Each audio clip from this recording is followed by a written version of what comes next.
விலக்கி உலகை எழுப்பும் ஞாயிறு அங்கே குடியிருப்பான். அவன் ஆனை முகத்தனின் அடியவர் மனத்தில் ஒளியாய் வந்து கொலுவிருப்பான்.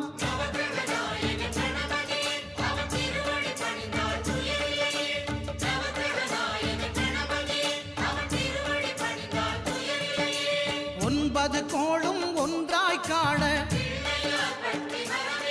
அங்கு கற்பகம் என்னும் கடவுளின் மெய்யில்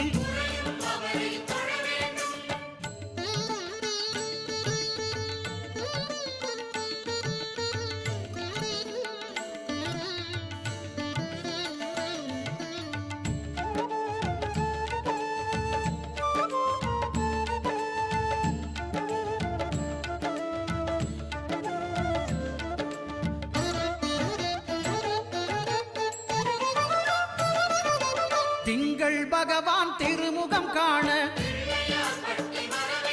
அங்கு கற்பக பெருமான் தொப்புள் குழி